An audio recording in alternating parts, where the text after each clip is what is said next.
two trailblazing ride-hailing services are heading toward uncharted territory as they seek regulatory approval to transport passengers around the clock throughout one of the most densely populated U.S. cities in vehicles that will have no one sitting in the driver's seat. If Cruise, a subsidiary of General Motors, and Waymo, a spinoff from Google, reach their goal before year's end, San Francisco would become the first U.S. city with two totally driverless services competing against Uber, Lyft, and traditional taxis, all of which depend on people to control the automobiles. But Cruise and Waymo still must navigate around potential roadblocks, including complaints about their vehicles making unexpected, traffic-clogging stops that threaten to inconvenience other travelers and imperil public safety. Cruise already has been charging people for driverless rides in less congested parts of San Francisco during nighttime hours since last June. Waymo has been giving free driverless rides in a broader swath of the city while awaiting clearance to begin charging passengers in robotic vehicles that Google secretly began working on 14 years ago. The effort to unleash dueling driverless services throughout San Francisco is shaping up to be just the first step in a far more ambitious expansion centered in California, a state where more than 35 million vehicles driven by humans are currently registered. Cruise recently applied for permission to begin testing its robotic vehicles throughout California at speeds of up to 55 miles per hour, 88 kilometers per hour, 25 miles per hour, 40 kilometers per hour, above the maximum speed for its Robotaxis in San Francisco. Waymo is already testing its driverless cars in Los Angeles, the second largest U.S. city. The California push comes on top of Cruise starting to test its Robotaxis in Austin, Texas, as well as Phoenix, where since 2020 Waymo's driverless ride-hailing service has been carrying passengers on Arizona roads that are far less congested and challenging than the streets of San Francisco. "We still have work to do, but it's improving at a pretty rapid rate," Cruise CEO Kyle Voigt told the Associated Press.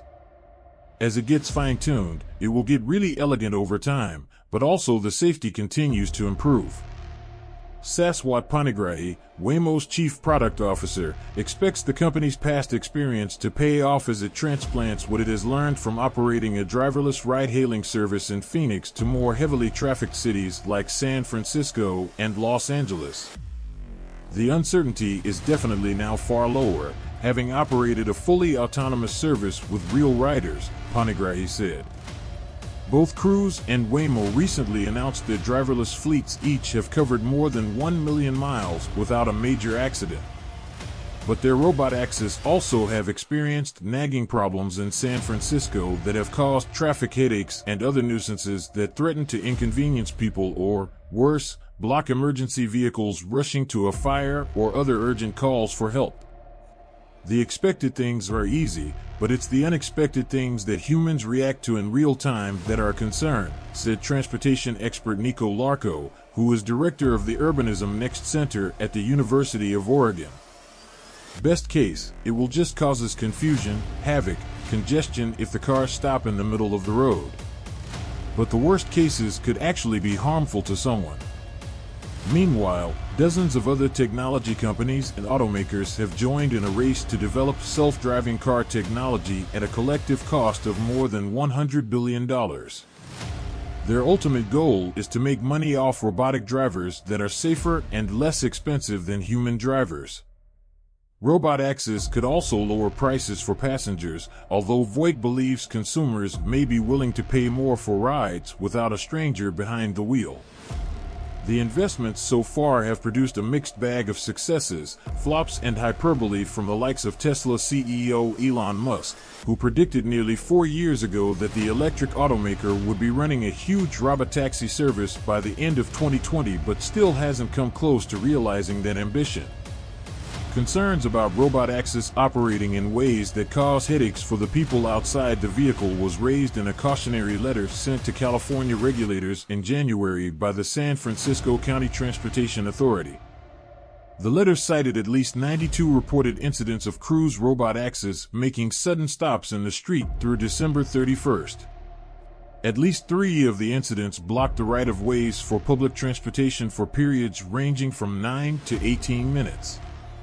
Within the past year, driverless cruise vehicles have also obstructed firefighters rushing to a 3-alarm fire and/or illegally entered into areas where there were ongoing efforts to douse a fire, according to the authority, which is asking regulators to hold off on unleashing Robotaxis throughout San Francisco at all hours until there is more information about why and how often the cars periodically clog traffic.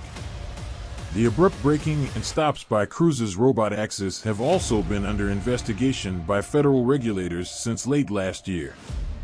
"We are just very wary," said Tilly Chang, the executive director for the San Francisco Transportation Authority. "We want to be supporters and help facilitate driverless rides, but we have to make sure it's safe."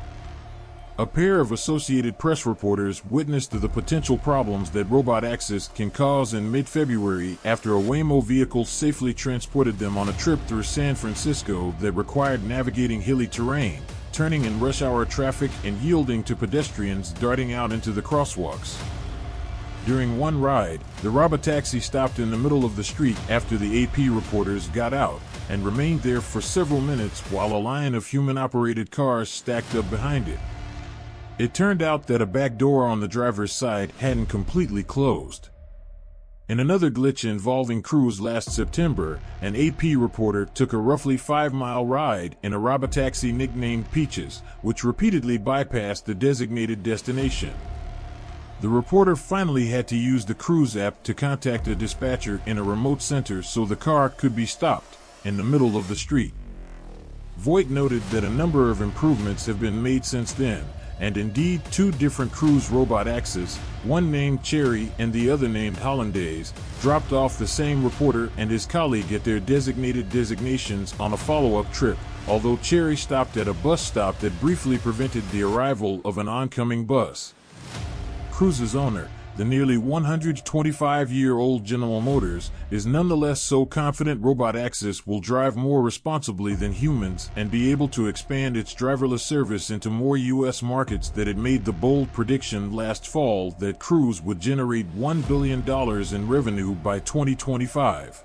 A big jump from Cruise's revenue of $106 million last year when it also lost nearly $2 billion.